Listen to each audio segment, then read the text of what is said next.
Welcome to this week's edition of the Pioneer Coaches Show inside the Glenville State University Athletic Department. Today, I have head track and cross-country coach Dan Myers. Coach, thanks for being here. Jagger, thanks for having me. So, starting out, last week you guys didn't run. I wanted to see, was there anything different that you did during the week? You know, usually you build up to a meet on a Friday or Saturday. Anything different, or was it business as usual?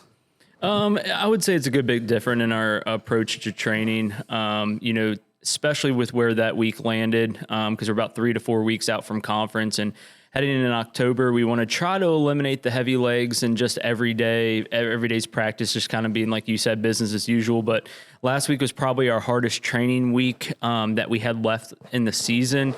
So, instead of having just one quality workout, we have one in place of a race. So we had 2 days last week. They put in a lot of hard work, and we kind of did some things going into the weekend to hope revive them coming back into this week and heading back into the racing portion of our season.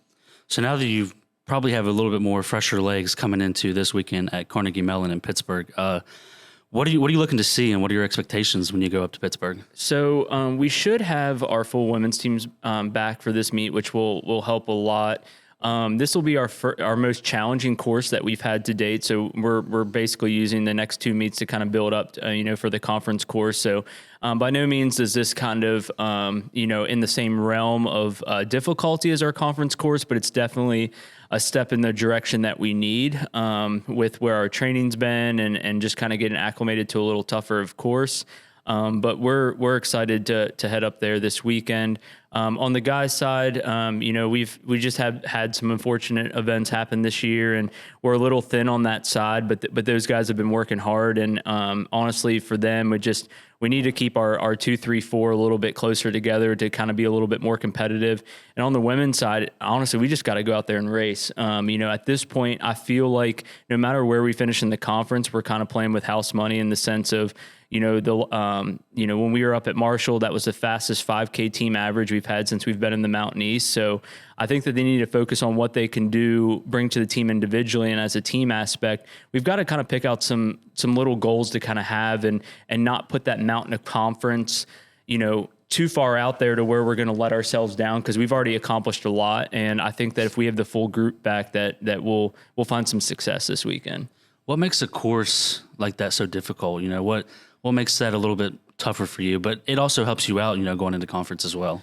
So this course, I would say, has a little bit of everything. It's at Shinley Park in Pittsburgh, which, kind of the event for a cross-country meet. It honestly feels like you're kind of showing up at a festival, because there's 4-year-olds playing soccer. There's a community track there, older people just kind of getting their workout in. So it's almost we just showed up in the middle of the park and decided to have a meet.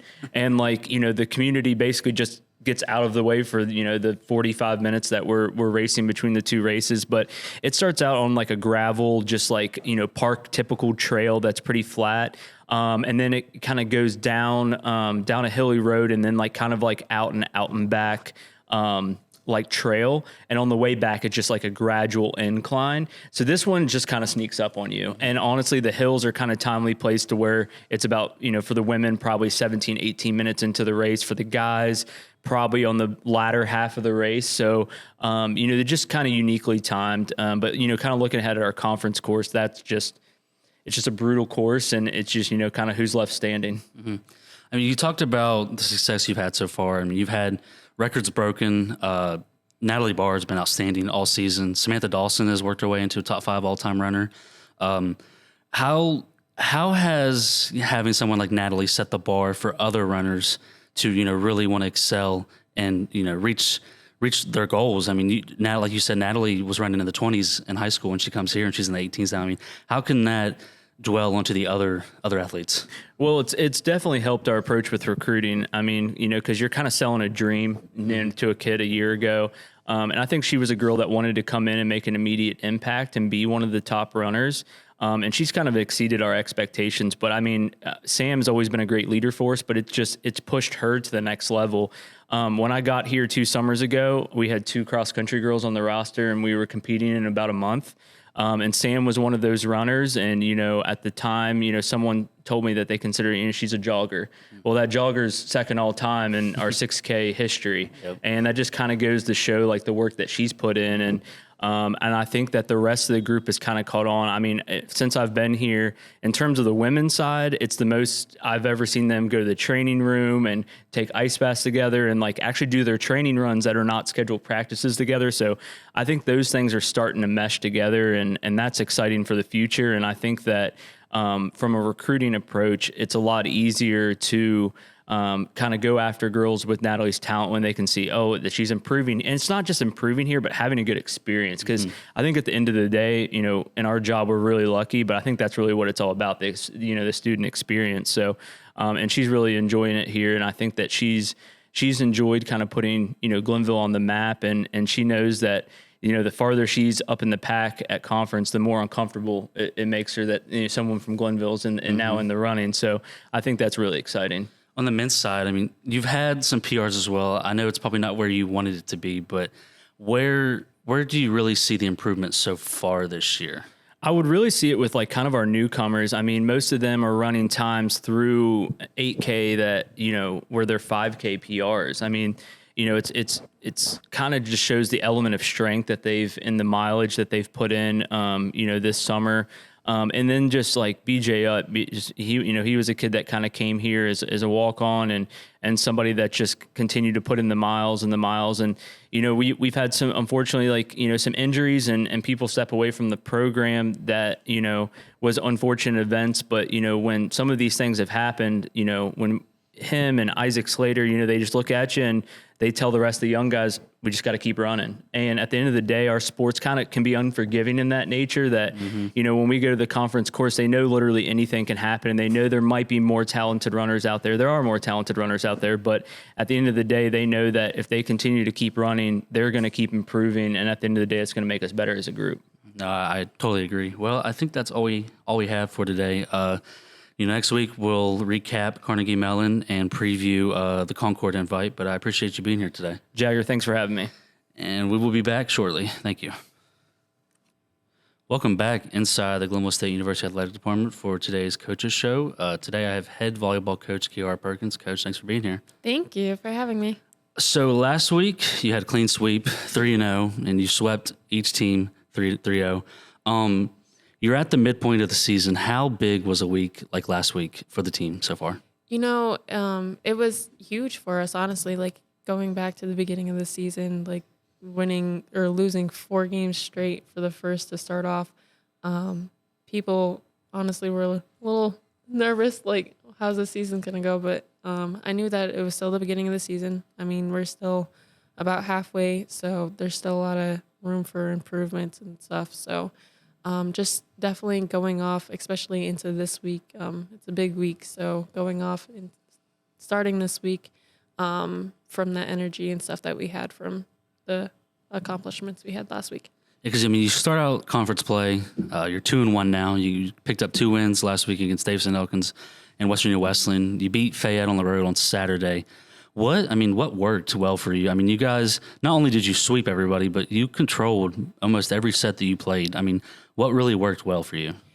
Honestly, even from like last week talking about it, energy is the biggest part of the game. Like, the momentum can change in the matter of 1 point. So that was definitely our biggest focus. It's going to continue to be our biggest focus. Just going in, starting off the game with that positive energy. And yeah.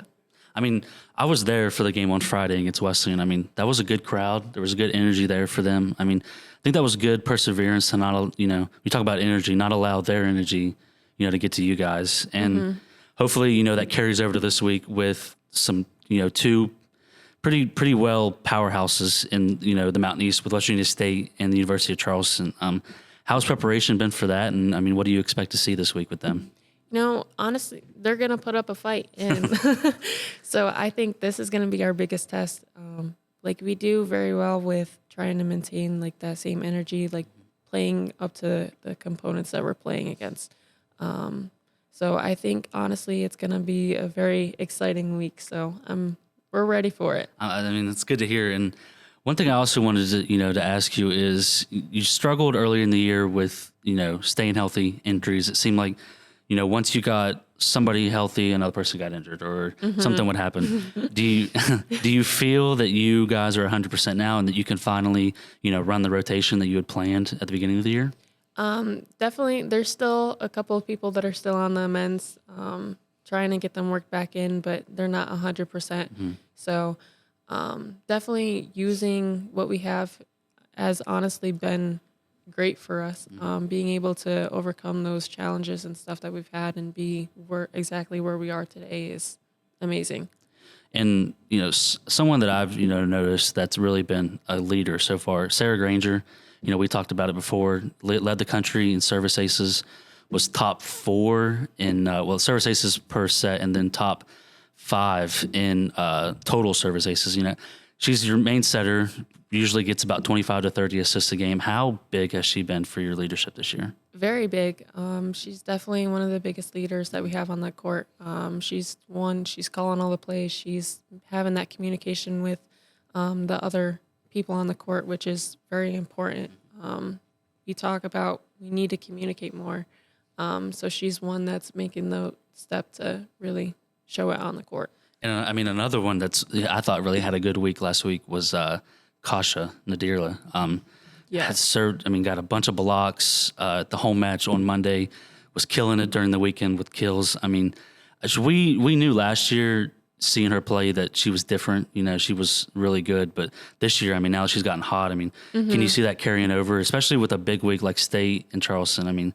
You need her to have a big week. And do you feel that she's definitely going to carry that over? I definitely do think so. And even just the beginning of the season, she wasn't doing exactly what she did last year, but she's really starting to heat up right now. So I think with those two especially, but alongside Rita's been having a great week last week as well.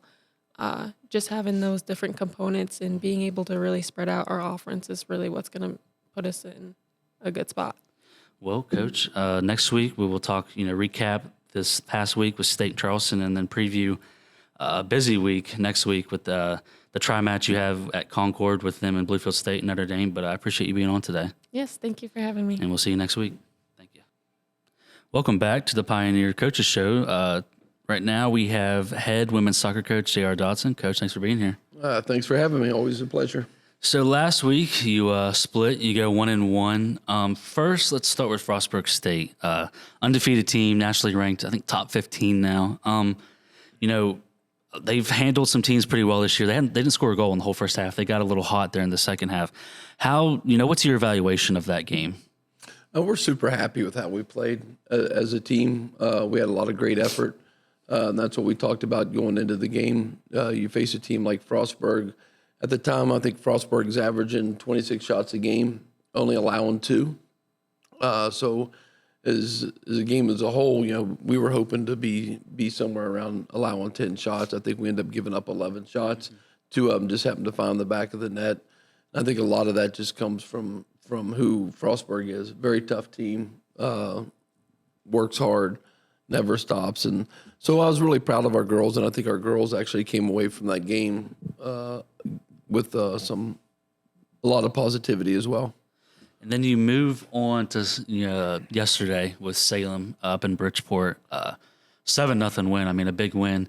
Meryl Smets completes the hat trick. How was that? And I feel like that's a big win, especially for confidence to be able to put up that many goals heading into a new week. Yeah, for sure. Going into Salem, I think we did what we were supposed to do.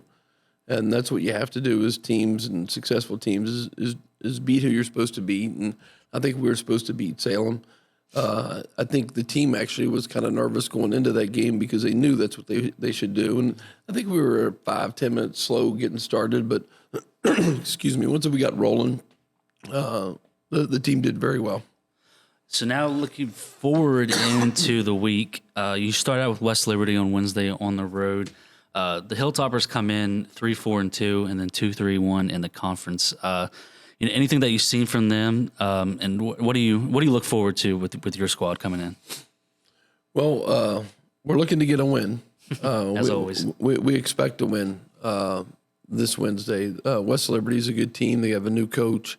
They're playing consistent football, soccer. They're playing consistent soccer throughout.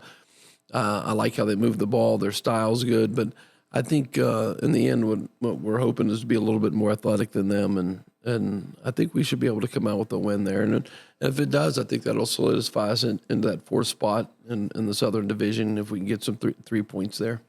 And then moving on to Sunday, you got Fairmont, who's coming in 3-5-1, 2-4 in the league. What do you see from them? You'll be back at Moore Stadium as well, so you're back at home. But what do you see from them? Well, Fairmont's a different bird because we haven't really been able to see them at full strength. Their goalkeeper has been out for most of the year. They just got her back this week. And their top scorer from last year, the Honduras girl, hasn't been with them. She's been playing with the national team. And they have one other player that has been out. So they have 3 starters that are coming in this week. So it'll be anxious to get film on them this week and see. We know it's going to be a tough Fairmont team. I mean, they won the conference championship last year, and we scrimmaged them in the spring. We scrimmaged them this year, this fall, right before the season started. We played with them well, and they had all their starters in. We played with them well. It was a good, fought, even game. So we look for a big battle when playing Fairmont. And now, I'd like to hit on Smets. I mean, she had the big day on Sunday. She's up to 7 goals. She's already the, all-time leading scorer in, program history. I mean, how big has she been for you this year? She's been big for Glenville since she stepped on campus, whether it's in the classroom or on the field. And she's a great leader, quiet leader, works hard, hardest working individual I've ever been around. If you're doing sprints, she's focused on how to get better. With her 7 goals, I think that puts her in second place of all goals scored in the conference right now. So, we've got an all conference player really on our team, and we lean on her a lot. And yeah, she's invaluable for us. I mean, someone who's been a pleasant surprise, probably not to your surprise. Atana Vejo. I mean, she's got 4 goals on the year as a true freshman. I mean, that's really added some offense. What have you really liked from her so far this year? Her attitude, and wanting to get better, and wanting to score, wanting the team to win. She's a very much a team player. There's nothing to do with being an individual, but so she brings a lot of that. She brings just a great attitude. Jagger, honestly, we're surprised. We knew she was going to come in and be good, but we didn't expect her to be this good. So we're excited to have her. She has surprised us, and which is exciting, very exciting. I mean, coming off the year that you had last year, I mean, this has been a good start. But is this where you expected you guys to be, or what were you expecting coming into the year? And is this where you saw yourself being? Well, we always see ourselves. Excuse me. We always see ourselves trying to do a little bit better than what we're at. I mean, I think we let one slip away with D&E earlier in the year. I think the state game could have been a little bit different. It was a good game. I think that game could have easily been a draw. So what we expect now is we expect to win the next 3, 4, 5 games and be right at the top where we need to be. Our goal going into this year was to win the conference tournament, or not. Be in the conference tournament, and then see what happens. You know what I mean? Then we can see what happens. As soon as when you get there, you really never know what can happen. Yeah, especially in our sport, you don't always have to win to win. I'm sure a lot of people didn't expect Frostburg to be in a tie with you guys at half, and then you're there. That's a game that you're in that most probably didn't see that being with them being a top 25 team in the country. Yeah, for sure. And I think there's been some games earlier that we've played that the scores aren't indicative of how we can play. And I think the rest of the way out, we're going to see some close battles on some of those teams again when we get back into the South. And we hope to take care of business with the northern teams, with Fairmont being the toughest. But then you've got Notre Dame played to a tie with I think it was State last week. So it's the conference is a tough conference. It always is. It seems like. Well, next week when we have you back, we'll recap Western Virginia Fairmont and look ahead to Notre Dame and Wheeling. But I appreciate you being on the show today, Coach. Thank you, Jagger. Appreciate everything you guys are doing. Thanks for listening, guys. Bye. Welcome back to the Glenville State University Athletic Department, and we're down here in the Waco Center. And this afternoon, We are with head football coach Mike Kellar. Thanks for joining us today, Coach. Thanks for having me. Tell you, rough Saturday. We ended up, took the loss there at the University of Charleston. That's the bad news. The good news is we have 6 games remaining, a lot of season left ahead of us. And, first off, your takeaways, they say there's always, some takeaways from every game, even in losses. And then we'll go on to, going with those takeaways towards West Liberty. First, from Saturday. Yeah, every time you get a play, you learn something about yourself and your team. Saturday was not a good day. We got not only did we lose, but we got beat badly. I got a team meeting later today, and the message with the team would be if you lost in 3 overtimes or you lost the way you did, you're still 2-2 heading to West Liberty. I've always believed and will always believe that, games in life are really a series of situations, and you just handle the situation that you're put into. That's the situation we're in now. Why we lost the way we did, how we lost the way we did, those are things that you delve into. You get into it. You watch the tape. You point it out to your team. You show the kids. You start really with yourself. With yourself. As soon as I get home Saturday, I watch it, and then you watch it all Sunday, and you watch it as a staff, and then you break down the little segments, how this segment could play better, and you can do this, that, and the other, and you look at what you're calling, how you're calling it, how you're teaching it, how you're coaching it, who you're coaching it with, what players are where, and you evaluate all those things. But you do it. We did that same exact thing after the Notre Dame win, just as much as we did it after the Charleston loss. The Saturday was a miserable day. If you coach long enough or play long enough, you have those days. The people who don't have those days are people who've never played. Yep. So we just I've been on those. I've been in a lot of those games, and 90% of them I've been on the other end of them. But the 10% on this side doesn't feel too good. I'll tell you that. Well, but the good news is the calendar is flipped. We're going into October. A lot of big games in October that can really navigate the sails of where this season is going. It begins with a place you're very familiar with, up to West Liberty. Yeah. So going up on the hilltop, what can we look for, and what your goals are for this weekend? Yeah, I'm very familiar with West Liberty, and they're very familiar with us. I mean, Coach Walla and I are really good friends, which I'm really good friends with the whole staff. Coach Hill coached there for a couple of years. Obviously, I coached there for a season, but before that, I was still tight with them. I mean, we were, when I was at Cal, we were geographically close to each other, and I've got to know them really well over the years, and they got a good team. They've only got one win. They beat Concord on the last play of the game. But if you look at them, they're number 1 in the league in pass defense. They're number 1 in the league in pass offense by a mile. That's a testament to, 1, their scheme and the way they coach it, and 2, their quarterback's playing really, really well. The receivers are a good group, and we got our hands full. Our defense, we're going to have to be able to put pressure on the quarterback. The secondary is going to have to cover. That being said, you got to be able to stop the run. So our defense has got their work cut out for them with West Liberty. At West Liberty, they always play a little bit better up there. I know that from experience, having been coached there. And then offensively, we're just really struggling right now. I mean, our quarterback ain't playing well, and it's easy to point the finger at him, but he's putting a lot of pressure on himself. And we had 45 carries. We had 45 called runs for 58 yards on Saturday, so the run game really wasn't there Saturday. And those are things that we got to solve moving forward. The week before against State, we didn't feel our receivers were running great routes, and we really progressed last week with that. And right now we're just looking at, okay, what can we do game plan wise? What can we put together that will allow us to execute? We can't even begin to think about how to attack West Liberty or what to do or any of those things. We just gotta, we gotta make sure that Glenville quits beating Glenville. Yeah, and you answered my question there about them having that pass offense that they got, and that's primarily really focused on you're going to need to get some pressure on them, and really, Sure.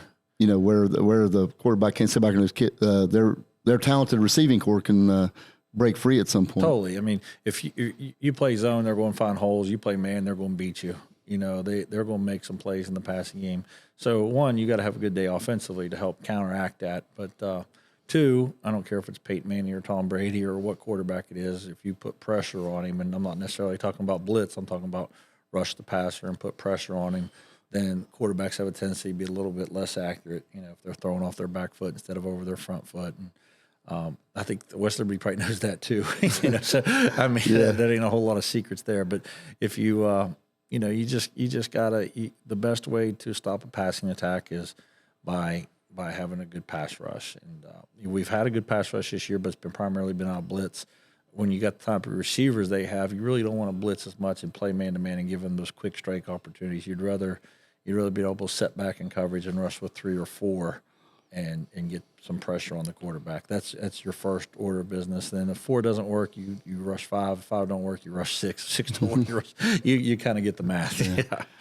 Well, I was going to ask you just about the league as a whole, because that's a big kind of it seems like it shuffles every week. Now, Charleston rolled on, and they're still undefeated, but Frostburg losing at home to Notre Dame, and then, with what Fairmont's doing. And so everything is tightened up here to where, we could string together a little winning streak here. We're right back in the thick of a lot of things. Sure. I've watched, I've seen every team on tape now multiple times. And I thought 2 weeks ago, the 3 best teams that I saw in our league in no particular order were Notre Dame, State, and Charleston.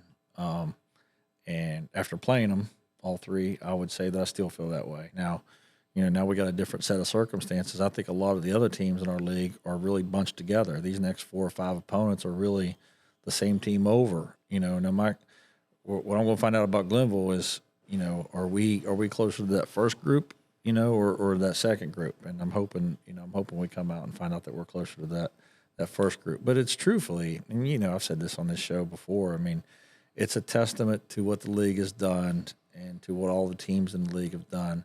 It seems to me, having been in this league, I played in this league, coached in this league at Concord, was in this league at West Liberty, that more institutions have made a commitment toward football with scholarships and facilities, and the level of play is better. There were years, I played here with Coach Rod, and there were years when I first started coaching at Fairmont, if we got the bus to the game, we were going to beat 3 or 4 teams. Back in those days, State was bad, West Virginia Tech was bad, Concord was bad.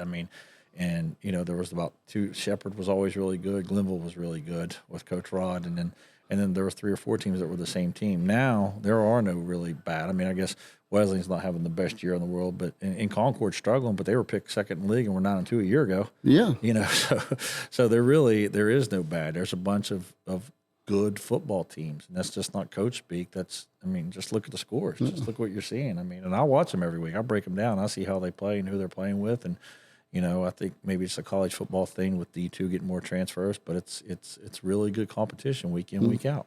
Philosophically, coming off a tough loss, would you rather be coming back home, or you feel like you're in a better spot going on the road this week and kind of using that to kind of flush out this week? Yeah, it's I really wish I didn't know. But no, I think it's probably good for the kids to get out of town. We got fall break. It's good for them to clear their minds. Obviously, you'd rather play at home any day of the week than play on the road. But I think this could be a good thing for them where they could just go play. I'm the one in the meetings with these kids, and I get to hear what their thought processes were and the kind of pressures they're putting on themselves and how much they care. It's so easy to set, and just say, well, they weren't prepared. And obviously, when you get beat, you're not prepared. It's all that comes back on me. It's whether it's my fault or not doesn't matter. It's my responsibility. Yeah. So it's. What I told the team after the game was we lost together, and I was the biggest loser on Saturday. I lost first. I got to do a better job coaching them. And but the one thing that I know, win or lose, is you got to come back to work. And that's where we're at. We got to come back, and we got to put in the work, and we got to put in the time, and we've got to do the things we believe in. You got to tweak it, and you got to look at it, and you got to make corrections, but you got to do it after a win. So that's nothing new. You just got to go back to work. That's what our parents taught us, isn't it? It's where it's at. Yeah, when that whistle blows in West Liberty, West Virginia, the score's going to be 0-0. You just got to go slug it.